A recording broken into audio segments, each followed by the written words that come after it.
அன்பான கிறிஸ்துவ சொந்தங்களுக்கு வணக்கம். இந்த வீடியோவில் சகோதரர் திருப்பூர் சாலமோன் அவர்கள் கடைசியாக போட்டிருந்த ஒரு வீடியோ, அதில் அவருடைய ஒரு தவறான புரிதலை பற்றி நான் இதில் தெளிவாக பேசணும் அப்படின்னு சொல்லி நினைக்கிறேன். ஸோ அவர் போட்டிருக்கிற அந்த கடைசி வீடியோவில் நிபந்தனையற்ற அன்பு போதனையின் ஆபத்து அப்படிங்கிற தலைப்பில் ஒரு வீடியோ போட்டிருக்காங்க. அதனுடைய தம்ப்நெயிலில் பார்த்திங்க அப்படின்னா, சுவிசேஷத்தை முழுமையாக போதிக்காமல் மக்களை இழுக்கும் வஞ்சக போதகர்களுக்கு எச்சரிக்கை அப்படின்னு சொல்லி போட்டிருக்கிறாங்க. அதாவது நிபந்தனையற்ற அன்பு அப்படிங்கிற அந்த விஷயத்தை பேசக்கூடியவர்கள் வஞ்சக போதகர்கள் அப்படிங்கிற ஒரு விஷயத்தை அதில் போட்டிருக்கிறாங்க. போட்டுட்டு அதில் உள்ளே பார்த்திங்க அப்படின்னா, இந்த நிபந்தனையற்ற அன்பு அப்படிங்கிறது தவறானது, கடவுளுடைய அன்பு நிபந்தனையற்றது அல்ல அப்படிங்கிறத பேசியிருக்கிறாங்க. இது மிக மிக ஒரு தவறான புரிதல். கடவுளுடைய அன்பு நிபந்தனையற்ற அன்பு என்பது தான் வேதாகமம் சொல்லும் சத்தியம். திருச்சபை இத்தனை வருடங்களாக நற்செய்தியை பிரசங்கிக்கும்போது இதைத்தான் திருச்சபை பேசிக்கிட்டு இருக்குது. அதில் அந்த வீடியோவில் அவர் ஒரு சில விஷயங்கள் அவர் பேசியிருக்கிறாரு. அதையும் நம்ம பார்த்து அவர் எந்தெந்த விஷயங்களில் அதை தவறாக புரிஞ்சிருக்கிறாரு அப்படிங்கிறத நம்ம பார்க்க போகிறோம். ஸோ அந்த வீடியோ உங்களுக்கு பயனுள்ளதாக இருக்கும் அப்படின்னு சொல்லி நம்புகிறேன். நான் அந்த வீடியோ ப்ளே பண்ணுறேன், பாருங்கள். யோவான் 3:16. துரதிர்ஷ்டவசமாக முதல்லையே தேவனுடைய நிபந்தனையற்ற அன்பு அப்படிங்கிறத நிரூபிக்கிறதுக்காக அவர் எடுக்கக்கூடிய வசனம் யோவான் 3:16. இது ஒரு மிகப்பெரிய முரண் நகை. என்ன அப்படின்னா, தேவனுடைய நிபந்தனையற்ற அன்பு என்பதை குறித்து இன்றைக்கு ஒருவேளை உலகம் முழுக்க இருக்கக்கூடிய மக்களுக்கு, பெரும்பாலான மக்களுக்கு தெரிந்திருக்கக்கூடிய ஒரு வசனம் என்னன்னு சொல்லி பார்த்தீங்க அப்படின்னா யோவான் 3:16. தேவன் தம்முடைய ஒரே பேரான குமாரனை விசுவாசிக்கிறவன் எவனோ அவன் கெட்டு போகாமல் நித்திய ஜீவனை அடையும்படிக்கு அவரை தந்தருளி இவ்வளவாய் உலகத்தில் அன்பு கூர்ந்தார் அப்படிங்கிறது. சரி, முதலாவது சகோதரர் சாலமோன் என்ன விளக்கத்தை கொடுக்குறார் அப்படிங்கிறத பார்த்துருவோம். பார்த்துட்டு அவர் அதில் எப்படி என்ன தவறான புரிதல் அவருக்கு இருக்குது அப்படிங்கிறத நான் அதுக்கப்புறமா எக்ஸ்பிளைன் பண்ணுறேன். தேவனுடைய வார்த்தையிலே வரக்கூடிய மிக முக்கியமான ஒரு வார்த்தை தேவன் அன்பு கூர்ந்தார் என்கிற அந்த வார்த்தை. ஆனால் இப்போ இதற்கு முரண்பாடாக நேர ஆப்போசிட்டாக இன்னொரு வார்த்தையும் இருக்கிறது. அடிக்கடி இன்றைய காலகட்டத்தில் ஒரு செய்தியை நாம் கேள்விப்படுகிறோம். நம்முடைய காஸ்பல், சுவிசேஷம் என்று சொல்லும் பொழுது நாம் அடிக்கடி சொல்லுகிறது என்ன அப்படின்னு கேட்டிங்கன்னா, காட் லவ்ஸ் யூ, தேவன் உங்களை நேசிக்கிறார். அதுவும் இல்லாமல் கூட இன்னொரு வார்த்தையும் நாம் சேர்த்து கொள்ளுவோம், அன்கண்டிஷனல். எந்த ஒரு நிபந்தனையும் இன்றி தேவன் உங்களை என்ன செய்கிறார்? நேசிக்கிறார். அடிக்கடி இந்த சுவிசேஷமானது உலகம் முழுவதும் பரப்பப்படுகிறது, பிரசங்கிக்கப்படுகிறது. அது மனிதர்களால் ஆவலாய் கேட்கப்படுகிறது. ஆமாம், அதாவது உலகம் முழுக்க திருச்சபையினுடைய ஆரம்ப காலகட்டத்திலிருந்து தேவனுடைய நிபந்தனையற்ற அன்பு பிரசங்கிக்கப்பட்டது. அதுக்கு காரணம் என்ன அப்படின்னா, அதுதான் உண்மை. ஏன்னா நற்செய்தி அப்படிங்கிறது தேவனுடைய நிபந்தனையற்ற அன்பை சொல்லுவது தான் நற்செய்தி. இப்போது இங்கே இவ்வளவு நாட்களும் திருச்சபையினுடைய இந்த அடிப்படை போதனை இதையே இந்த செய்தியிலே தன்னுடைய தவறான புரிதலினாலே சகோதரர் சாலமன், திருப்பூர் சாலமன் மறுதலித்து இருக்கிறார் அப்படிங்கிறத நம்ம பார்க்கணும். மனிதன் அன்புக்காக இயங்குகிறவனாக இருக்கிறான். மனிதனுடைய வாழ்க்கையில் அவன் பல தவறான முடிவுகளை எடுத்து பல இடங்களில் அவன் சிக்கலிலே சிக்கி மனம் வெந்து, எங்கேயாவது நமக்கு ஏதாவது ஒரு தீர்வு கிடைக்காதா, ஒரு ரிவைன் பட்டன் இருந்துச்சுன்னா இருந்து நான் என்னுடைய வாழ்க்கையை ஆரம்பித்து எதையெல்லாம் நான் சரி செய்ய முடியும் என்றெல்லாம் கூட மனிதர்கள் நினைக்கக்கூடிய அளவுக்கு தவறு செய்து கொண்டிருக்கும் பொழுது தேவன் இந்த வார்த்தையை பயன்படுத்துகிறார், நான் உங்களை நேசிக்கிறேன். அப்ப அது கேட்பதற்கு நமக்கு மிகவும் நன்றாக இருக்கிறது, அது உண்மைதான். ஆனால் சுவிசேஷம் என்பது கர்த்தர் நம்மை நிபந்தனையற்ற முறையிலே நேசிக்கிறார் என்று சொல்லுவது அல்ல. மிக மிக தவறான புரிதல், மிக மிக தவறான புரிதல். சுவிசேஷம் என்பது தேவன் நம்மை நிபந்தனையற்ற விதத்தில் நேசிக்கிறார் என்று சொல்வது அல்ல அப்படின்னு சொல்லி மிக நேரடியாகவே சொல்கிறார். ஆனால் வேதாகமம் சொல்வது அது கிடையாது. வேதாகமம் சுவிசேஷம் என்பதே நற்செய்தி, அதனுடைய பெயரே நற்செய்தி. என்ன நற்செய்தி அப்படின்னா, தேவன் நிபந்தனையற்ற விதத்திலே உங்கள் மேல் அன்பு கூறுகிறார் என்பதை சொல்லுவது தான் நற்செய்தி. பின்னால் அவர் ஒன்றொன்னா சொல்ல நான் உங்களுக்கு அதை இன்னும் எக்ஸ்பிளைன் பண்ணி காட்டுறேன். கர்த்தர் என்னை நேசிக்கிறார் என்று சொல்லுவதோடு கூட இன்னொரு வார்த்தையும் அங்கு சேர்க்கப்படுகிறது. அப்பொழுதுதான் சுவிசேஷம் அங்கு நிறைவடைகிறது, முழுமை அடைகிறது. இப்ப இங்கே வேதவசனம் சொல்லுகிறது, தேவன் இந்த உலகத்துல அன்பு கூர்ந்தார். எப்படி அன்பு கூர்ந்தார்? அங்கு ஒரு எவிடன்ஸ் இருக்கு. தன்னுடைய ஒரே பேரான குமாரனை கொடுத்ததின் மூலமாக அன்பை வெளிப்படுத்துகிறார். கொடுப்பதற்கு முன்பதாகவே அவர் அன்பு கூர்ந்து விட்டார். குமாரனை கொடுத்ததுதான் அன்பின் வெளிப்பாடு. கொடுத்ததுனால அன்பு கூறவில்லை. அவர் உலக தோற்றத்திற்கு முன்பதாகவே என்னை நேசித்து விட்டார். அதாவது என்ன பேசுகிறார் அப்படிங்கிறதே புரியாமல் அல்லது தான் பேசுகிற அந்த வாக்கியங்களிலே ஒரு ஒன்றோடொன்று தொடர்பு இல்லாமல் ஒரு குழப்பமான வாக்கியங்களை எடுத்து வைக்கிறது இந்த இடத்துல பார்க்குறோம். தேவன் அன்பு கூர்ந்தார் அப்படின்னு சொல்லி சொல்கிறாரு. அது வந்து தேவன் உலக தோற்றத்துக்கு முன்னாலே அன்பு கூர்ந்துட்டாரு அப்படின்னு சொல்லி சொல்கிறாரு. தேவன் அதனால் தன்னுடைய குமாரனை கொடுத்தாரு அப்படின்னு சொல்லி சொல்கிறாரு. இப்போ தேவன் உலக தோற்றத்துக்கு முன்னாடியே அன்பு கூர்ந்துட்டார் அப்படின்னா அதில் ஏதாவது நிபந்தனை இருக்குதா? அடிப்படையில் புரிஞ்சுக்கணும். அதாவது இதுதான் குழப்பம் அப்படிங்கிறது. என்ன சொல்கிறோம் அப்படிங்கிறத தெளிவாக புரிந்து கொள்ளாமல் வந்து வாக்கியம் அமைக்கிறது. தேவன் உலக தோற்றத்துக்கு முன்னாரே அன்பு கூர்ந்தார் அப்படின்னு சொல்லி சொல்லும் பொழுதே அங்கே ஒரு கண்டிஷன் இல்லை, அங்கே முடிஞ்சு போச்சு. நம்மளே இல்லை, உலகமே தோன்றலேனும், நாமளே இல்லை. அப்படிப்பட்ட நிலையிலே ஆண்டவர் அன்பு கூர்ந்துட்டார் அப்படின்னா அங்கே என்ன கண்டிஷன் இருக்குது? There is no condition. ஒரு கண்டிஷன் இல்லாத நேரத்திலே ஆண்டவருடைய அன்பு அங்கே இருக்குது. இதுதான் அன்கண்டிஷனல் லவ் அப்படின்னு சொல்லி நம்ம சொல்கிறோம், நிபந்தனையற்ற அன்பு அப்படின்னு சொல்லி சொல்கிறோம். ஆனால் அவர் அந்த நிபந்தனையற்ற அன்புக்காக வேதாகமம் சுட்டி காட்டக்கூடிய விஷயங்களையே எடுத்து பேசிவிட்டு அதில் வந்து நிபந்தனை இருக்குது அப்படின்னு சொல்லி நிறுவுவதற்கு முயற்சி பண்ணுறாரு. அதில் மிகப்பெரிய தடுமாற்றமான வார்த்தைகளை எல்லாம் அவர் சொல்கிறாரு. தொடர்ந்து பார்ப்போம். அதற்கு என்ன எவிடன்ஸ் அப்படின்னு கேட்டிங்கன்னா, தன்னுடைய ஒரே பேரான குமாரனை அனுப்பினது. அதுதான் எவிடன்ஸ். ஆனால் இது மட்டும் சத்தியம் அல்ல. இதற்கு நேர ஆப்போசிட்டா இன்னொரு வசனம் இருக்கு. அங்கதான் நம்ம தேவனுடைய குணாதிசயத்தை நாம் புரிந்து கொள்ள வேண்டும். என்ன அந்த வசனம் சொல்லுகிறது? ரோமர் 1:17 வாசியுங்கள். ஓகே, இப்போது இந்த யோவான் 3:16 நம்ம கொஞ்சம் பார்த்துட்டு அடுத்தால கடந்து போகலாம். ஏன்னா அவர் வந்து இதை பேசி முடிச்சதுக்கப்புறமா ரோமருக்குள்ளே போகிறாரு. அங்கேயும் போய் அந்த ரோமர் புத்தகத்தை அவர் சரியாக புரிந்து கொள்ளாததினாலே பல தவறான வாதங்களை எடுத்து வைக்கிறார். இப்போ முதலாவது வந்து யோவான் 3:16 பார்த்துருவோமா? யோவான் 3:16 அதில் வந்து நான் ஏற்கனவே சொன்னது போல் அதில் இவ்வளவாய் உலகத்தில் அன்பு கூர்ந்தார் அப்படிங்கிற அந்த வார்த்தை, இந்த அன்பு கூர்ந்தார் அப்படிங்கிற அந்த வார்த்தை இருக்கு இல்லையா, அந்த வார்த்தை அந்த அந்த அந்த கிரேக்க வார்த்தை அகப்பே அப்படிங்கிற அந்த வார்த்தை. ஓகேவா? அகாப்பே அப்படிங்கிற அந்த வார்த்தை. இந்த அகாப்பே அப்படிங்கிற கிரேக்க வார்த்தைக்கு அன்கண்டிஷனல் லவ் அப்படின்னு சொல்லி தான் அர்த்தம். கிரேக்கத்திலே பலவிதமான அன்புக்காக சொல்லக்கூடிய பலவிதமான வார்த்தைகள் இருக்குது. ஆனால் இந்த அகப்பே என்று குறிப்பிடக்கூடிய அந்த குறிப்பிட்ட வார்த்தை தேவனுடைய நிபந்தனையற்ற அன்பை சுட்டி காட்டக்கூடிய வார்த்தை. அதுதான் வேதாகம சத்தியம். நீங்கள் எந்த ஒரு கிரேக்க இறையியல் வல்லுநரை நீங்கள் கேட்டு பாருங்கள், கொஞ்சம் கூட தயங்காமல் அகப்பேனா அன்கண்டிஷனல் லவ் அப்படின்னு சொல்லி வந்து சொல்லுவாங்க. கிரேக்க வல்லுநர் வரைக்கும்லாம் போக வேண்டாங்க. இன்றைக்கி திருச்சபைகளில் சண்டே ஸ்கூலில் பிள்ளைங்களுக்கு அடிப்படையில் நம்ம கற்றுக் கொடுக்கறது அகப்பே அன்பு அப்படிங்கிறது வந்து எல்லாருக்கும் இன்றைக்கு வந்து கிறிஸ்தவ திருச்சபைகள் எல்லாருக்குமே அடிப்படையில் தெரிஞ்சது. சரி, ஏதோ நான் சொல்கிறனால நீங்கள் வந்து அதை நம்ப வேண்டாம். நமக்கு இன்றைக்கி நிறைய டூல்ஸ் இருக்குது. ஓகேவா? அதில் வந்து நம்ம பார்க்க முடியும். அதில் முக்கியமான ஒரு டூல் வந்து பார்த்திங்க அப்படின்னா ChatGPT அப்படிங்கிற ஒரு டூல். அதில் வந்து நீங்கள் என்னென்ன டீட்டெயில் கேட்குறீங்களோ அது வந்து உங்களுக்கு கொடுக்கும். ஸோ ஓகேவா? அது ஒரு பேசிக்கான ஒரு டூல். நான் நிறைய காம்ப்ளெக்ஸான டிக்ஷனரிகள்லாம் போக விரும்பலை. ஜஸ்ட் அகப்பே நான் சொல்கிறது நீங்கள் நம்பலை அப்படின்னா இந்த மாதிரியான ஒரு ChatGPTக்குள்ளே போய் what is the meaning of Greek word agape அப்படின்னு சொல்லி மட்டும் போடுங்க. அது உங்களுக்கு எக்ஸ்பிளைன் பண்ணும். இதில் பாருங்கள், நான் போட்டிருக்கேன், அகப்பே is a Greek word often translated as love in English. It holds a profound significance in both ancient and modern context, particularly in theology, philosophy and literature.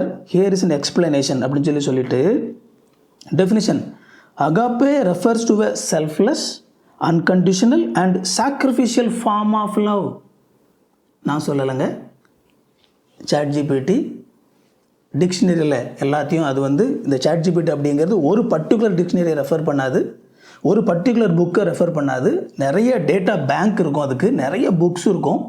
அதில் எல்லாத்துலேருந்து ரெஃபர் பண்ணி அது டெஃபினிஷன் கொடுக்கும். ஸோ அது பாருங்கள், selfless, unconditional, sacrificial form of love. Unlike other forms of love, agape is not driven by personal gain, attraction or mutual benefit. It's often associated with compassion. அதாவது இந்த இடத்துல இந்த கிரேக்க வார்த்தை அன்பு கூர்ந்தார் என்று சொல்லப்படுவதற்காக அப்போஸ்தலனாகிய யோவான் பரிசுத்த ஆவியானவருடைய வெளிப்படுத்துதலினாலே இங்கே அவர் பயன்படுத்தியிருக்கிற வார்த்தை அகாப்பே. கடவுள் அகாப்பே, அன்பு கூர்ந்தார், நிபந்தனையற்ற விதத்தில் அன்பு கூர்ந்தார் என்பதுதான் நற்செய்தி. இங்கே அவர் அடுத்ததாக ஒரு ரோமருக்கு போகிறார்.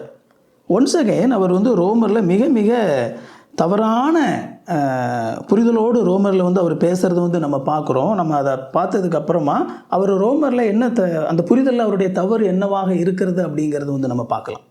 விசுவாசத்தினாலே நீதிமான் பிழைப்பான் என்று எழுதியிருக்கிறபடி விசுவாசத்தினால் உண்டாகும் தேவ நீதி விசுவாசத்திற்கென்று அந்த சுவிசேஷத்தினால் வெளிப்படுத்தப்படுகிறது. இங்கு சுவிசேஷத்தை பற்றி ஆண்டவர் பேசுகிறார். ஆனா எதோடு கூட நிறுத்தல, விசுவாசத்திற்காக சுவிசேஷம் வைக்கப்பட்டிருக்கிறது என்று சொல்லிட்டு அடுத்த வசனம் நமக்கு ஒரு அதிர்ச்சியான வசனமாக இருக்கிறது. என்னது? சத்தியத்தை அநியாயத்தினாலே அடக்கி வைக்கிற மனுஷருடைய எல்லாவித அவபக்திக்கும் அநியாயத்துக்கும் விரோதமாய் தேவ கோபம் வானத்திலிருந்து வெளிப்படுத்தப்பட்டிருக்கிறது. இதை நல்லா கவனிங்க. அங்கு தேவன் நேசிக்கிறார் என்று வாசிக்கிறோம்.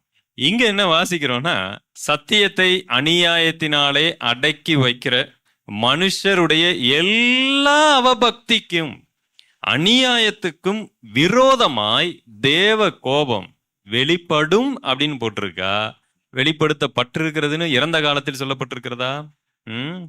எஸ், அது வெளிப்படுத்தப்பட்டிருக்கிறது. இறந்த உங்களுக்கு இதை கேட்கும்போது என்னமோ ரொம்ப விவரமாக பேசுகிற மாதிரி தோணலாம். பட் ஆக்சுவலாக இது அவர் இந்த புரிதலை தேவனுடைய அன்பு நிபந்தனையற்றது என்பதை குறித்த அவருடைய அந்த தவறான புரிதலிலே அவருக்கு எந்த விதமான ஒரு தாக்கத்தை ஏற்படுத்துது அப்படிங்கிறத பார்க்கலாம். இறந்த காலத்தில் சொல்லப்பட்டிருக்கிறது. ரெண்டுல எது உண்மை? என்ன ஆண்டவரே, நீங்கள் என்ன நேசிக்கவும் செய்கிறீர்கள், அதே சமயம் மிக பயங்கரமாய் என்மேல் கோபமும் கொள்ளுகிறீர்கள். தேவ கோபம் வெளிப்படுத்தப்பட்டிருக்கிறது. புரிதல் இந்த இடத்துல தான் வெளிப்படுது. அதாவது இந்த ரோமர் பகுதி அவர் என்ன சொல்றாரு? ஆண்டவரே, நீங்க என்னைய நேசிக்கவும் செய்றீங்க, ஆனா அதே நேரத்தில் நீங்க என்னைய வெறுக்கிறதாகவும் சொல்றீங்கன்னு சொல்லி இந்த பகுதி சொல்லுதே அப்படின்னு சொல்லி ரொம்ப ஆச்சரியப்படுறாரு. துரதிர்ஷ்டவசமாக அவருடைய அந்த புரிதல் மிக மிக தவறானது.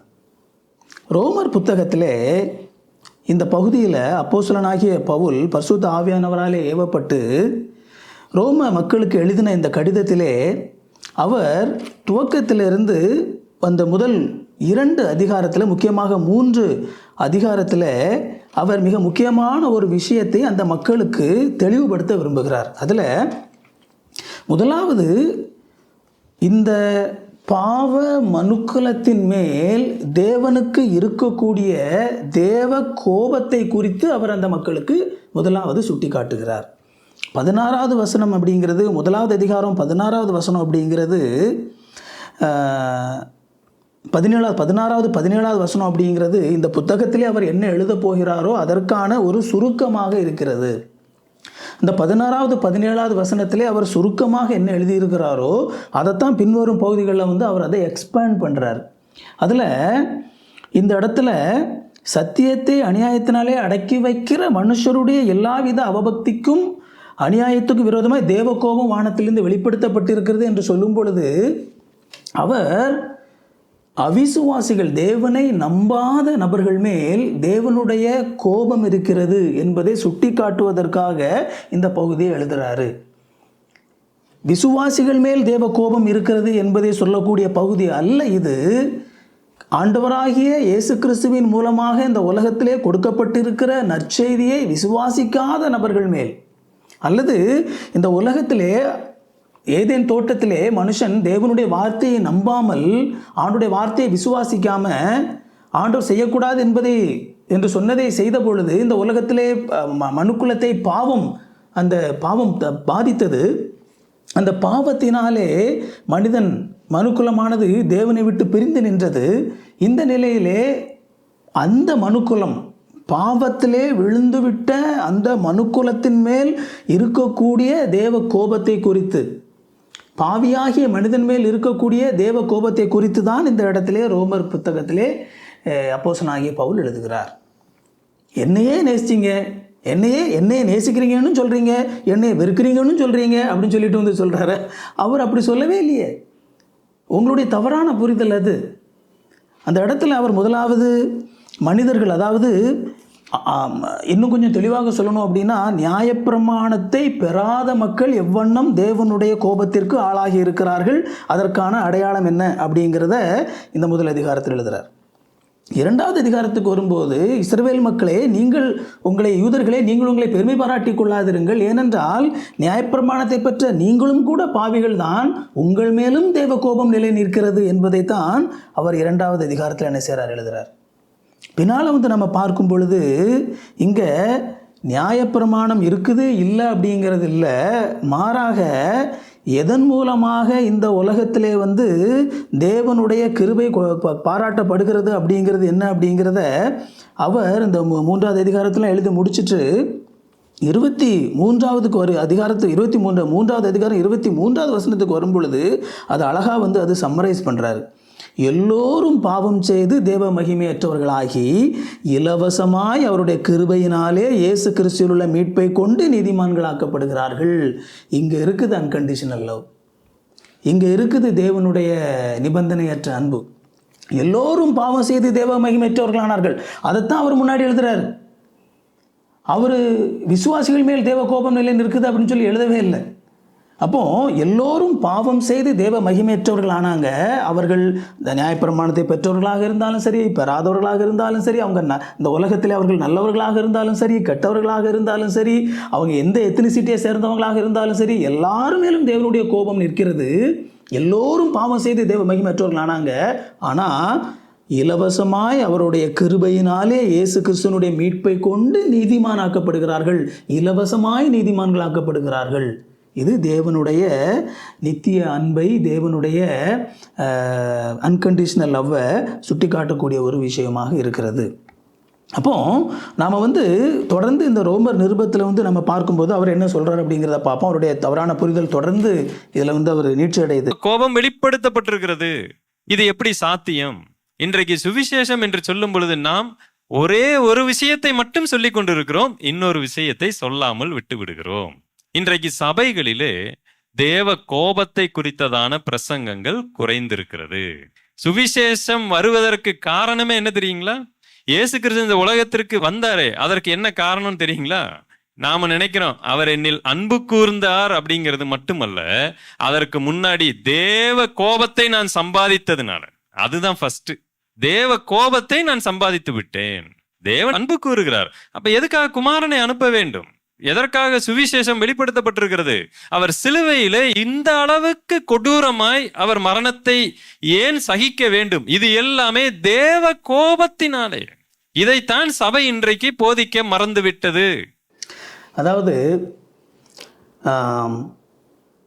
சகோதரர் திருப்பூர் சாலமன் அவங்களுக்கு ஒரு கன்சர்ன் இருக்குது. என்ன அப்படின்னா, இன்றைக்கு திருச்சபைகள் அப்படிங்கிறது வேதாகமத்திலே நாம் சொல்லக்கூடிய அளவுக்கு ஒரு தரமான திருச்சபைகளாக இல்லை.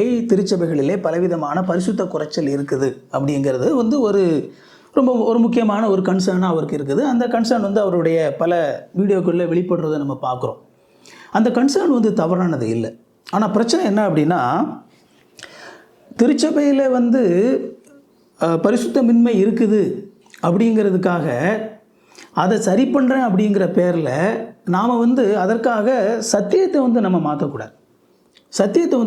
அப்படி சத்தியத்தை மாற்றுறதுனால நாம் வந்து திருச்சபையில் இருக்கிற பரிசுத்தமின்மையை சரி பண்ண முடியாது. 16வது நூற்றாண்டிலே ரோமன் கத்தோலிக்க திருச்சபை சத்தியத்தை விட்டு விலகி போய் அங்கே பல அசுத்தமான காரியங்கள் திருச்சபையில் நடைபெற்ற பொழுது அங்கே எப்படி மறுமலர்ச்சி வந்தது? சத்தியம் மீண்டுமாக திருச்சபைக்குள்ளாக சொல்லப்பட்டது. அங்கே கடவுளுடைய கிருபையினாலே தான் ரட்சிப்பு கிடைக்கிறது, விசுவாசத்தினாலே தான் ரட்சிப்பு கிடைக்கிறது என்பது அதுதான் சத்தியம். இது கடவுளுடைய நிபந்தனையற்ற அன்பை பற்றி பேசக்கூடிய இதான் இது. அது பேசப்பட்ட பொழுது தான் அங்கே மக்கள் என்ன செஞ்சாங்க? ஆண்டவருக்கென்று தங்களுடைய வாழ்க்கையை மீண்டுமாக அவர்கள் வந்து திருச்சபை மறுமலர்ச்சி அடைந்தது, திருச்சபை வந்து வளர்ந்து பெருகியது. ஆனால் 18வது நூற்றாண்டில் ஆங்கிலிக்கன் சபைகளில் இதே விதமாக மீண்டுமாக வந்து என்ன செஞ்சு அப்படின்னா, திருச்சபை மீண்டுமாக வந்து பலவிதமான பாவ சிக்கல்களை சிக்கிச்சு. ஆனால் அந்த நேரத்தில் மீண்டுமாக சத்தியத்தை சரியாக புரிந்து கொள்ளாமல் இருந்த திருச்சபைக்கு சத்தியத்தை கொண்டு போய் கொடுப்பதற்கு பதிலாக அந்த இடத்துல வந்து ஹோலினஸ் மூவ்மெண்ட் அப்படிங்கிற பேரில் இந்த மாதிரி தேவையில்லாமல் கடவுளுடைய இந்த அன்கண்டிஷனல் லவ்வையும் கடவுளுடைய ரட்சிப்பின் நிச்சயம் போன்ற விஷயங்களையும் கேள்விகளுக்கு உட்படுத்தி இதனால தான் வந்து திருச்சபைக்குள்ளே பரிசுத்தம் இல்லாமல் போகுது அப்படிங்கிற பேரில் ஒரு மூமெண்ட் வந்து உருவாகி பியூரிட்டன்ஸ் அப்படிங்கிறதன் மூலமெல்லாம் பியூரிட்டன்ஸ் அப்படின்னு சொல்லி சொல்லுவாங்க, ஹோலினஸ் மூமெண்ட் அப்படின்னு சொல்லி சொல்லுவாங்க. கிட்டத்தட்ட ஒரே மாதிரியானது தான் ரெண்டும். இதன் மூலமாக நிறைய புத்தகங்கள் வெளியிடப்பட்டது. இதில் எல்லாம் பார்த்தீங்க அப்படின்னா தேவனுடைய அன்பை பற்றியும் தேவனுடைய கிருபையை பற்றியும் திருச்சபையிலே பேசுவதனால்தான், அதிகமாக பேசுவதனால்தான் திருச்சபையிலே விசுவாசிகள் பாவம் செய்கிறார்கள். எனவே அதை பற்றி நம்ம பேசக்கூடாது அப்படிங்கிற அந்த புரிதல் அந்த இதில் தான் அதிகமாக இருந்தது. அந்த புத்தகத்தை வாசித்து அதனால் தாக்கமடைந்த பலரும் இந்த தவறான ஒரு புரிதலுக்குள்ளே விழுந்திருக்கிறாங்க. என்ன அப்படின்னா, தேவனுடைய கிருபையும் அன்பையும் பற்றி பேசினா திருச்சபையில் எல்லாரும் பாவம் பண்ணுவாங்க அப்படிங்கிறது. உண்மையிலே அப்படி கிடையாது. தேவனுடைய அன்பையும் கிருபையும் பற்றி நாம் சரியான விதத்திலே விசுவாசிகளுக்கு போதிக்கும் பொழுதுதான் விசுவாசிகள் பரிசுத்தத்திலே வளருவார்கள். இப்போ இந்த கன்சர்ன் இருக்குது அப்படிங்கிறதுக்காக உடனடியாக வந்து நாம் சத்தியத்தையே வந்து மாற்றக்கூடாது. சத்தியம் அப்படிங்கிறது என்ன? தேவனுடைய அன்கண்டிஷனல் லவ் தான். ஒரு கூட்டம் இந்த அன்கண்டிஷனல் லவ் அப்படிங்கிற அந்த விஷயத்தை எடுத்துட்டு ஒரு சில நபர்கள் வந்து அதை அட்வான்டேஜ் எடுக்கிறாங்க. அதை தங்களுடைய பாவத்திற்கு மூடுதலாக பலர் கொள்கிறாங்க அப்படிங்கிறது உண்மைதான், அதை நான் மறுக்கலை. ஆனால் அதற்காக நாம் தேவனுடைய நிபந்தனையற்ற அன்பையே தப்பு அப்படின்னு சொல்லிடக்கூடாது. அது மிக மிக தவறானது. இப்போது நற்செய்தியை எடுத்துக்கிடுவோமே. நற்செய்தி என்ன சொல்லுது? நற்செய்தி என்ன சொல்லுது அப்படின்னா, மனிதனே நீ ஒரு பாவி, உன்னுடைய பாவத்திற்கு கிறிஸ்து மரித்திருக்கிறார், உன்னுடைய பாவத்தை அவர் சிலுவையிலே சுமந்து தீர்த்து விட்டார், எனவே நீ அவரை விசுவாசிப்பாயானால் உன்னுடைய பாவங்கள் மன்னிக்கப்பட்டு நீ நித்திய ஜீவனை பெறுவாய், தேவனோடு உறவை பெறுவாய். இது நற்செய்தி, சுருக்கமாக சொல்கிறேன். ஆனால் ஒரு சில நேரங்களில் நம்ம நற்செய்தியை சொல்லும்போது ஒரு சில நண்பர்கள், இயேசு கிறிஸ்துவை விசுவாசிக்காத நண்பர்கள் என்ன சொல்லுவாங்க தெரியுமா? இயேசு கிறிஸ்து எதுக்கியா ஏன் பாவத்துக்காக மரிக்கணும்? அவருக்கு அது தேவையா? நான் பாவம் பண்ணால் என் பாவத்தை நான் பார்த்துக்கிறேன். இயேசு கிறிஸ்து எதுக்கு ஏன் பாவத்துக்காக மரிக்கணும்? அவரு நான் கேட்டனா என்னுடைய பாவத்துக்காக மரிக்க சொல்லி, மரித்து என்னுடைய பாவத்தை மன்னிக்க சொல்லி நான் அவர்கிட்ட கேட்டனா? இப்படி கேட்கக்கூடிய நபர்கள் இருக்கிறாங்க. உடனே ஐயோ இப்படி கேட்டுட்டாங்களப்பா, என் பாவத்துக்காக நான் பார்த்துக்கிறேன், அதையும் செய்கிறாருன்னு சொல்லி கேட்டுட்டாங்களப்பா, அப்போ நம்ம காஸ்பலை மாற்றிடுவோம் அப்படின்னு சொல்லிட்டு நம்ம காஸ்பலை மாற்ற முடியுமா? மாற்றக்கூடாது. ஏன்னா காஸ்பல் இஸ் காஸ்பல், நற்செய்தி தான். நீ பாவி, உன்னுடைய பாவத்துக்காக உன்னால் ஒன்றும் செய்ய முடியாது, கிறிஸ்து மரித்தார், அதுதான் நற்செய்தி. அதே விதமாகத்தான் தேவனுடைய முழுமையான தேவனுடைய நிபந்தனையற்ற அன்பை பற்றி நாம் பேசும் பொழுது ஒரு சில நபர்கள் அதை சரியாக புரிந்து கொள்ளாத நபர்கள், அவருடைய கிருபையை முழுமையாக புரிந்து கொள்ளாத நபர்கள், அல்லது அந்த புரிதலுக்குள்ளாக வந்து கொண்டிருக்கிற நபர்கள் அவர்கள் அதை வந்து அவங்க அட்வான்டேஜ் எடுத்துருவாங்க அப்படிங்கிறதுக்காக உடனடியாக அதை பற்றி பேசுகிறனால தான் இவங்க பாவம் பண்ணுறாங்க அப்படின்னு சொல்லக்கூடாது. அதுவல்ல சத்தியம். திருச்சபை முழுக்கவே யார் தேவனுடைய அன்பை முழுமையாக புரிந்து கொண்டார்களோ, யார் தேவனுடைய அந்த நிபந்தனையற்ற அன்பையும் ஆண்டவருடைய அந்த நிபந்தனையற்ற கிருபையும் முழுமையாக புரிந்து கொண்டார்களோ அவர்கள் தான் கிறிஸ்துவுக்கென்று வைராக்கியமாக வாழ்ந்திருக்கிறாங்க. அப்படிப்பட்ட நபர்கள் தான் தங்களுடைய உயிரையும் துச்சமாக மதித்து மிகவும் பயங்கரமான மோசமான இடங்களுக்குள்ளாக ஆண்டவருடைய நற்செய்தியை கொண்டு போன நபர்கள். ஏன் அவங்க கொண்டு போனாங்க அப்படின்னா, தேவனுடைய அந்த அன்பு தான் அவர்களை நெருக்கி ஏவியது. நல்லா புரிஞ்சுக்கணும். அப்போ இந்த தேவ கோபம் அப்படின்னு சொல்லி இந்த இதில் தொடர்ந்து நீங்கள் அதில் பார்த்தீங்க அப்படின்னா, இந்த வீடியோ முழுக்கவே அவர் வந்து இந்த தேவ கோபம் அப்படிங்கிற விஷயத்த, அதாவது பாவ மனுக்குலத்தின் மேல் இருக்கக்கூடிய தேவ கோபம் சொல்லி சுட்டி காட்டக்கூடிய அந்த விஷயத்த அதை எடுத்து அது நிபந்தனையற்ற அன்புக்கு மாற்றாக அவர் என்ன செய்கிறார் அப்படின்னா சகோதரர் சாலமன் பேசிடுறார். தேவ கோபம் இருக்குது, தேவனுடைய நியாய தீர்ப்பு இருக்குது மனுக்குலத்தின் மேலே. அதற்கு மாற்றாகத்தான் நிபந்தனையற்ற அன்பு கொடுக்கப்பட்டிருக்குது. புரிஞ்சுக்கணும் நல்லா. தேவ கோபம், தேவனுடைய நியாய தீர்ப்பு பாவ மனுக்குலத்தின் மேல் இருக்கிறது. அதற்கு மாற்றாக தேவனுடைய நிபந்தனையற்ற அன்பு கொடுக்கப்பட்டிருக்கிறது. நீங்கள் ரெண்டையும் ஒன்றா போட்டு நீங்கள் குழப்பக்கூடாது. ரெண்டும் ஒன்றுக்கொன்று எதிரடையாக நிற்கக்கூடிய விஷயம், ரெண்டும் ஒரே இடத்துல இருக்கக்கூடிய விஷயம் கிடையாது அப்படிங்கிறத நீங்கள் புரிஞ்சுக்கணும். அப்ப சுவிசேஷம் என்பதிலே தேவ அன்பு மட்டுமல்ல, தேவ கோபமும் இருக்கிறது. சுவிசேஷத்திலே யாரிடத்திலே தேவ அன்பு இருக்கிறது, யாரிடத்திலே தேவ கோபம் இருக்கிறது? புரிஞ்சுக்கிட்டீங்களா? சுவிசேஷத்திலே தேவ அன்பு இருக்குது, தேவ கோபம் இருக்குது, உண்மைதான். ஆனால் இந்த தேவ கோபம் என்பது யாரை நோக்கியதாக இருக்கிறது? இந்த தேவனுடைய நிபந்தனையற்ற அன்பு என்பது யாரை நோக்கியதாக இருக்கிறது? ஒரே நபரை நோக்கியதாக இருக்குதா? இல்லை. தேவ கோபம் என்பது ஆண்டவர் தன்னுடைய குமாரன் மூலமாக இந்த உலகத்திற்கு கொடுத்திருக்கக்கூடிய அந்த நற்செய்தியை விசுவாசிக்காத நபர்கள் மேல் இருக்கிறது. தேவ அன்பு என்பது, தேவனுடைய நிபந்தனையற்ற அன்பு என்பது அவருடைய குமாரனை விசுவாசிக்கிற நபர்கள் மேல் இருக்கிறது. இரண்டும் ஒரே நபர்கள் மேல் இல்லை என்பதை நாம் புரிந்து கொள்ள வேண்டும். இந்த இடத்துல தான் ஒரு மிகப்பெரிய அடிப்படை புரிதலிலே அவருக்கு பிழை இருப்பதை நம்ம பார்க்கிறோம். இந்த கோபம் எந்த அளவுக்கு பயங்கரமா இருக்கிறது என்பதை அந்த வசனத்தினுடைய அடுத்த பகுதியை பாருங்களேன். 18வது வசனத்துல தேவ கோபம் வெளிப்படுத்தப்பட்டிருக்கிறது என்று வருகிறது. அடுத்து 19வது வசனத்துல தேவனை குறித்து அறியப்படுவது அவர்களுக்குள்ளே வெளிப்பட்டிருக்கிறது என்று வருகிறது. தேவன் 2 விஷயத்தை வெளிப்படுத்துகிறார். ஒன்று, தன்னை வெளிப்படுத்துகிறார், எல்லா ஜனங்களுக்கும் தன்னை வெளிப்படுத்துகிறார். 2வது, கோபத்தை வெளிப்படுத்துகிறார். ஏன்? ரோமர் 1வது அதிகாரம் தேவ கோபம் வெளிப்படுத்தப்பட்டிருக்குதா? முன்னாடியே சொன்னது தான். தேவ கோபம் வெளிப்படுத்தப்பட்டிருக்குது அப்படிங்கிறது உண்மைதான். யார் மேல் வெளிப்படுத்தப்பட்டிருக்கிறது?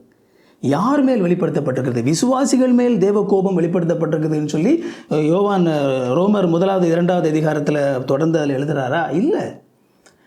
கடவுளை அறியாமல் இருக்கக்கூடிய அல்லது கடவுள் இருக்கிறார் என்கிற அந்த சத்தியத்தை புறக்கணித்து வாழக்கூடிய நபர்கள் மேல் தேவ கோபம் வெளிப்படுத்தப்பட்டிருக்கிறது என்றுதான் ரோமர் 1வது 2வது 3வது அதிகாரத்திலே அப்போஸ்தலனாகிய பவுல் எழுதுகிறாரே தவிர சும்மா தேவ கோபம் வெளிப்பட்டிருக்கிறது, தேவ கோபம் வெளிப்பட்டிருக்கிறது, எல்லார் மேலேயும் தேவ கோபம், எல்லார் மேலேயும் தேவ கோபம் வெளிப்படவில்லை. எல்லார் மேலேயும் தேவ கோபம் வெளிப்படவில்லை. ஆண்டவராகிய இயேசு கிறிஸ்துவை விசுவாசிக்கிற நபர்கள் மேல் அவருடைய நிபந்தனையற்ற அன்பும் கிருபையுமே வெளிப்படுத்தப்பட்டிருக்கிறது என்பது தான் நம்ம ரோமரில் பார்க்குறோம். ரோமரில் மிக அழகாக அவர் எழுதுகிறாரு. இப்படி இருக்க மேன்மை பாராட்டல் எங்கே? 3வது அதிகாரம் 27ல் இப்படி இருக்க மேன்மை பாராட்டல் எங்கே? அது நீக்கப்பட்டது. எந்த பிரமாணத்தினாலே? கிரிய பிரமாணத்தினாலே அல்லது விசுவாச பிரமாணத்தினாலேயா? மாதலால் மனுஷன் நியாயப்பிரமாணத்தின் கிரியைகள் இல்லாமல் விசுவாசத்தினாலேயே நீதிமானாக்கப்படுகிறான் என்று தீர்க்கிறோம் அப்படின்னு சொல்லிட்டு மனிதன் தன்னுடைய சுய கிரியையினாலே தேவனை பிரியப்படுத்த முடியாது. எனவே கடவுள் அவர் என்ன செய்தார்? கிருபையினாலே விசுவாசத்தினாலே நம்மை நீதிமானாக்குகிறார் அப்படின்னு சொல்லி நம்ம பார்க்குறோம். அதுவே தேவனுடைய நிபந்தனையற்ற அன்பை சுட்டி காட்டக்கூடிய ஒரு விஷயம்தான். நீங்கள் ரோமர் 5வது அதிகாரத்தில் நீங்கள் வாசித்தீங்க அப்படின்னா, தேவன் எவ்வண்ணம் மனிதனை கிருபையாக நீதிமானாக்குகிறார், மனிதனுடைய விசுவாசத்தினால் அவன் எப்படி நீதிமானாக்கப்படுகிறான்னு சொல்லி நம்ம பார்க்குறோம். இங்கே விசுவாசம் என்பதும் கூட தேவனுடைய அன்புக்கான நிபந்தனை கிடையாது. தேவன் அவர் ரட்சிப்பை இலவசமாக வழங்குகிறார். நாம் விசுவாசம் என்பது கையை நீட்டி பெற்றுக்கொள்கிறது மாதிரி. இப்போ உதாரணத்துக்கு ஒருத்தர் உங்கள்கிட்ட எந்த கண்டிஷனுமே வைக்காமல், இந்தப்பா உனக்கு ஒரு 1 கோடி ரூபாய் தாரேன் அப்படின்னு சொல்லி ஒரு 1 கோடி ரூபாய் உங்கள்கிட்ட தாரார். இப்போ உங்கள்கிட்ட ஒரு சாய்ஸ் இருக்குது. நீங்கள் வாங்கினா வாங்கிக்கலாம், வாங்க வேண்டாம்னா விட்டுடலாம், ரைட். ஆனால் நீங்கள் என்ன செய்கிறீங்க? வாங்கிக்கிறீங்க. அப்படி வாங்குறதுக்கு என்ன செய்யணும்? கையை நீட்டி வாங்கணும் இல்லையா? ஒருத்தர் கிஃப்ட் கொடுக்குறாங்க அப்படின்னா அந்த கிஃப்ட்டை நம்ம கையை நீட்டி வாங்கிக்கிறோம். இப்போ நம்ம என்ன சொல்லக்கூடாது அப்படின்னா, நான் கையை நீட்டி வாங்கினால தான் ஏன் அந்த கிஃப்ட் எனக்கு கிடைச்சது, நான் மட்டும் கையை நீட்டேன்னு வச்சுக்கோங்களேன், எனக்கு அந்த கிஃப்ட்டே கிடைச்சிருக்காது தெரியுமா? இப்படி பெருமை பாராட்ட முடியுமா நம்மளால்? இது ஒரு பைத்தியக்காரத்தனமாக இல்லை? அங்கே ஒரு கிஃப்ட்டு, ஒரு பரிசு கொடுக்கப்படும் பொழுது அங்கே பரிசு கொடுத்ததுலே அன்பு வெளிப்படுகிறதா, இல்லை நான் கையை நீட்டி வாங்கினால அதில் பெரிய விஷயம் இருக்குதா? ஒரு சில நேரத்தில் நம்முடைய விசுவாசத்தை நம்ம அப்படி தான் நினச்சிடுறோம். நாம் விசுவாசத்தினால தான் ரட்சிக்கப்பட்டோம் அப்படின்னு சொல்லி. விசுவாசம் என்பது நாம் பெற்றுக்கொள்வது, கையை நீட்டி பெற்றுக்கொள்வது போல், அவ்வளவுதான். அப்போது அப்படி நாம் செய்யும் பொழுது ஆண்டவர் நம்மை நீதிமானாக்குகிறார். இப்போது 5வது அதிகாரத்தில் நாம் இந்த 12லேருந்து நாம் வாசித்து அதை முடிச்சிடுறோம். ஏன்னா அவர் அது ஃபுல்லாகவுமே வந்து தப்பான ஒரு அண்டர்ஸ்டாண்டிங், தேவ கோபம் அப்படிங்கிறது யார் மேல் காட்டப்பட்டிருக்கிறது அப்படிங்கிறது பற்றின அடிப்படை புரிதல் இல்லாமல் அந்த முழு பகுதியும் அவர் பேசுகிறனால மீண்டும் மீண்டும் அந்த சிந்தனையிலே அவர் தப்பாகவே பேசிகிட்டு இருக்கிறாரு. 5வதுலேருந்து நான் 5வது அதிகாரம் 12 இப்படியாக ஒரே மனுஷனாலே பாவமும் பாவத்தினாலே மரணமும் உலகத்திலே பிரவேசித்தது போலவும் எல்லா மனுஷரும் பாவம் செய்தபடியால் மரணம் எல்லாருக்கும் வந்தது போலவும் இதுவும் ஆயிற்று. பாருங்க, எப்படி மனுஷன் பாவம் செஞ்சதுனால மரணம். இங்கே தேவனுடைய நியாய தீர்ப்பு, தேவ கோபம் என்பது என்ன? மரணம். ஆண்டவர் தன்னுடைய பிள்ளைகளை வந்து ஆண்டவர் என்ன செய்கிறார் அப்படின்னா சிட்சித்து திருத்தி எல்லாம் நடத்துகிறார். இதெல்லாம் தேவ கோபத்திற்கான அடையாளம் கிடையாது, அது தேவ அன்பின் வெளிப்பாடு. தேவ கோபம் என்கிற வார்த்தை மிக கடுமையான ஒரு வார்த்தை. இந்த தேவ கோபம் என்பது எதை சுட்டி காட்டுகிறது என்றால் தேவனுடைய நியாய தீர்ப்பை, தேவனும் கொடுக்கும் அந்த மரணத்தை, நித்திய மரணத்தை சுட்டி காட்டக்கூடிய ஒரு வார்த்தை. அதனால தான் அந்த பாவத்தினாலே மரணம் உண்டாயிற்று. ஆனால் 14 அப்படி இருந்தும் மரணமானது ஆதாம் முதல் மோசே வரைக்கும் எல்லாரையும் அது ஆண்டு கொண்டுச்சு. 15 ஆனாலும் மீறுதலின் பலன் கிருபை வரத்தின் பலனுக்கு ஒப்பானது அல்ல.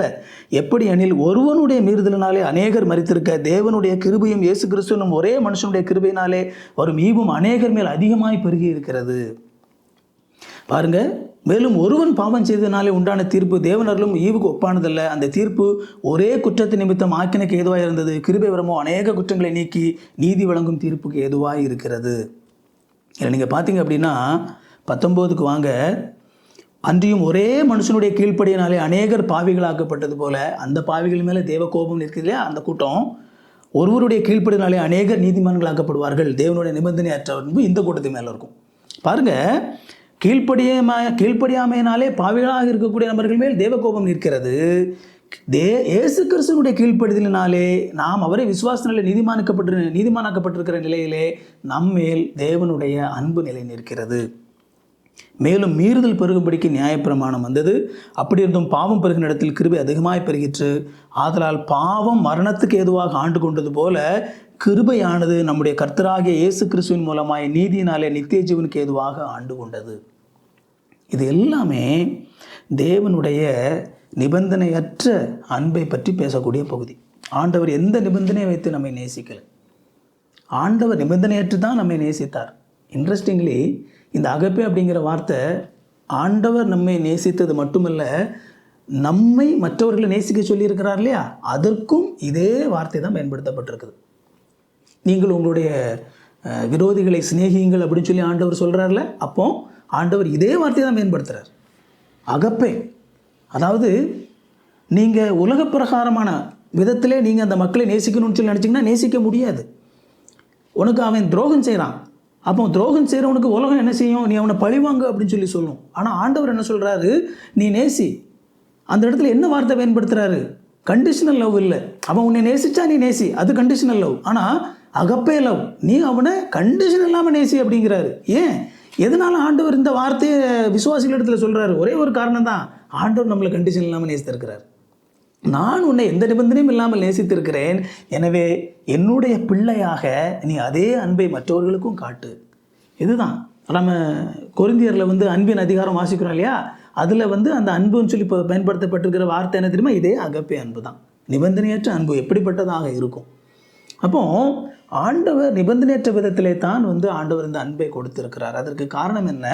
ஆண்டவர் அந்த அன்பை கொடுத்ததன் மூலமாக நம்மை ஆண்டவர் ரட்சித்து நாம் ஆண்டவருக்கு கீழ்ப்படிந்து பரிசுத்தத்திலே வாழ அழைக்கிறார். இப்போ பரிசுத்தத்திலே வாழ வேண்டும் என்பது முக்கியம். ஆண்டவர் அதை நான் மறுக்கலை. ஆண்டவர் அவருடைய பிள்ளைகள் பரிசுத்தமாக வாழ வேண்டும் என்பது தான் அவருடைய எதிர்பார்ப்பாக இருக்குது. ஆனால் அதை அவர் கையில் ஒரு குச்சியை எடுத்து வச்சுட்டு அடித்து நம்மளை பரிசுத்தமாக்கணும்னு சொல்லி அவர் நினைக்கல. மாறாக அவரை நாம் புரிந்து கொண்டு அவருக்கென்று நாம் வாழ வேண்டும் என்று எதிர்பார்க்கிறார்.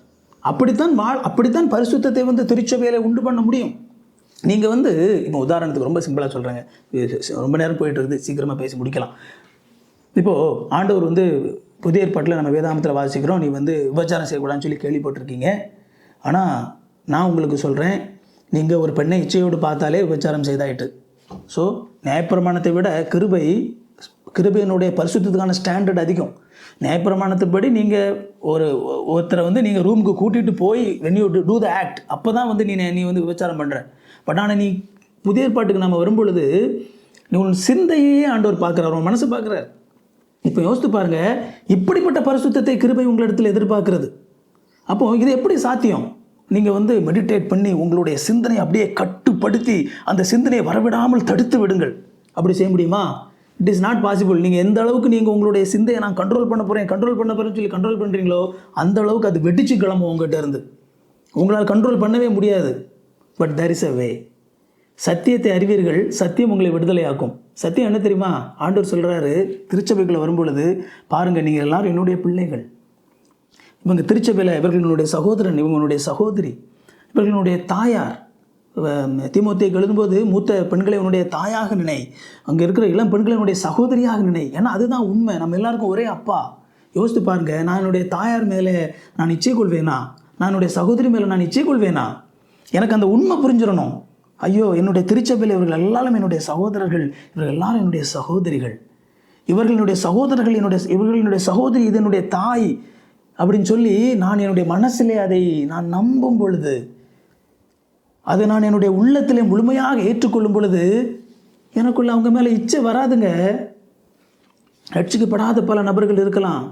உலகம் என்ன சொல்லுது பாரு, அது ஒரு போகப்பொருள். அந்த பெண்ணை நீ ஒரு போகப் பொருளாக உன்னுடைய இன்பத்திற்காக நீ பயன்படுத்தி கொள்ளலாம், அது உலகம் சொல்லுது. ஆனால் ஆண்டவர் சொல்கிறாரு, இல்லை, அது ஒரு ஆத்துமா. அந்த ஆத்துமாவுக்கு ரட்சிப்பு தேவை, அந்த ஆத்துமாவுக்கு நற்செய்தி தேவை. அதற்கு நற்செய்தி தேவை என்றால் அவர்கள் இயேசு கிறிஸ்துவை அவர்கள் விசுவாசிக்க வேண்டும் என்றால் உன்னுடைய வாழ்க்கை அங்கே சாட்சியாக இருக்க வேண்டும். இந்த சத்தியம் தெரிஞ்சிச்சு அப்படின்னா நீங்கள் எந்த ஒரு அவிசுவாசியும் நீங்கள் இச்சையோடு பார்க்க மாட்டீங்க. அவங்கள பார்க்கும்போது உங்களுக்கு வெறுமனே அவங்களுடைய உடல் தெரியாது, அவங்களுடைய ஆத்துமா தெரியும். அந்த ஆத்துமா தெரிஞ்சாதான் உங்களால் பரிசுத்த சிந்தனையோடு இருக்க முடியும். நீங்கள் வெறுமனே பரிசுத்தத்தை அப்படியே மைண்டில் கண்ட்ரோல் பண்ண முடியாது. சத்தியத்தை அறிவீர்கள், சத்தியம் உங்களை விடுதலையாக்கும். இப்படித்தான் பரிசுத்தத்தை நாம் வளர்க்க முடியும். திருச்சபையில் ஒரு தவறான விதத்தில் மிரட்டி, இப்படி பாரு, இப்படி செஞ்சால் தேவ கோபம் உண்மையில் நிலை நிற்கிறது, அதை செய்தால் தேவன் உன்னை அடிச்சிருவார், வெட்டிடுவார், குத்திடுவாருன்னா, அப்படி செய்யும்பொழுது நீங்கள் நியாயப்பிரமாணத்தை ஒரு விதத்தில் அல்லது எந்த விதத்தில் நீங்கள் நியாயப்பிரமாணத்தை நீங்கள் பிரசங்கித்தாலும் நியாயப்பிரமாணம் எப்போவுமே பரிசெய கூட்டத்தை தான் உருவாகும். பரிசெய கூட்டம் சும்மா பரிசுத்தம் இருக்கிற மாதிரி நடிப்பாங்க, அல்லது ஒரு சில விஷயங்களில் கரெக்டாக இருந்துட்டு அதை தங்களுடைய பெருமைக்காக வெளிக்காட்டுவாங்க. பரிசேயனும் ஆயக்காரன் வாசிக்கிறோம் இல்லையா? அவன் நிற்கிறான், ஆண்டவரே பாருங்கள், நான் வாரத்தில் 2 நாள் பாஸ்டிங் இருக்கிறேன், ஆண்டவரே நான் உங்களுக்கு தைத்து கொடுக்குறேன், அதான் அவனை மாதிரி நான் கிடையாது தெரியுமா? இதைத்தான் நீங்கள் மிரட்டி பரிசுத்தத்தை ஒரு மாதிரி அப்படி பயங்காட்டி பரிசுத்தம் உண்டாக்குனா இந்த கூட்டத்தை தான் அவங்களால் உருவாக்க முடியும். ஆனால் தேவனுடைய அன்பு பாருடா, நீ பாவிதான்டா, ஆனால் ஆண்டவர் உன்னுடைய பாவத்தையெல்லாம் மன்னித்து முழுசாக ஏற்றுக்கொள்ள தயாராக இருக்கிறாரு அப்படின்னு சொல்லும்போது, அதை ஏற்றுக்கொள்ளும்போது அப்போ அவன் தான் மாறல் அடிப்பான். ஆண்டவரே பாவியாக இனிமேல் கிருபையாகும் ஆண்டவரேன்னு சொல்லி மாறல் அடிப்பான். அவன் தான் நீதிமானாக்கப்பட்டவனாக திரும்ப போவான். எவனுக்கு தேவ அன்பு புரியுதோ அவன் தான் அந்த உலகத்தில் தேவனுக்கு சாட்சியாக பரிசுத்தமாக வாழ்வான். தேவனுடைய அன்பு சாதாரணமான அன்பு கிடையாது. தேவனுடைய அன்பு நிபந்தனையற்ற அன்பு தான். தேவனுடைய அன்பு நிபந்தனையற்றதாகத்தான் இருந்தாக வேண்டும். எந்த நொடி தேவனுடைய அன்பு நிபந்தனை உள்ளதாக மாறுகிறதோ அந்த நொடி நாம் எல்லாருமே தேவனுடைய அன்பிற்கு தகுதியுள்ளவர்களாக மாறிவிடுகிறோம். அதனால் சகோதரர் சாலமோன் அவர்கள் மிக தவறான ஒரு புரிதலினாலே இந்த செய்தியை பேசியிருக்கிறாங்க. யாரோ ஒருத்தர் ஹாஃப் பேக்டு யாரோ ஒருத்தர் பேசியிருந்தாங்கன்னா கண்டுக்கிடாமல் நான் போயிருப்பேன். ஆனால் கிறிஸ்தவத்திலே ஒரு யூடியூப் மூலமாக தன்னுடைய செய்திகள் மூலமாக அதிகமான மக்களை ரீச் பண்ணிட்டு இருக்கிற நிலையில் நற்செய்தியினுடைய அடிப்படையே அவர் இந்த செய்தியின் மூலமாக அசைக்க முயற்சி பண்ணுறார். அதனால் அதற்காக இந்த வீடியோ உங்களுக்கு இது புரிஞ்சிருக்கும் அப்படின்னு சொல்லி நினைக்கிறேன். என்னுடைய சேனலில் ரோமர் பற்றி முதல் அதிகாரத்திலிருந்து தொடர்ந்து ஒரு சீரீஸே நான் போட்டிருக்கிறேன். தயவுசெய்து அந்த ரோமர் சீரீஸ் உங்களுக்கு ஃபுல்லாக புரியணும்னு நினச்சிங்க அப்படின்னா அந்த முழு ரோமர் சீரீஸும் பார்த்தீங்க அப்படின்னா தேவனுடைய அன்பு, தேவனுடைய இரக்கம், கிருபை எவ்வளவு ஆழமானது அப்படிங்கிறது உங்களுக்கு புரியும். இந்த வீடியோ உங்களுக்கு பயனுள்ளதாக இருந்திருக்கும் அப்படின்னு சொல்லி நம்புகிறேன். உங்களுடைய நண்பர்களுக்கோ உறவினர்களுக்கோ இது பயனுள்ளதாக இருக்கும்னு நினச்சிங்க அப்படின்னா அவங்களுக்கும் அனுப்புங்க. வீடியோ லைக் பண்ணிக்கோங்க, சேனலை சப்ஸ்கிரைப் பண்ணிக்கோங்க. இன்னொரு வீடியோவில் சந்திப்போம். தேங்க்யூ. God bless you.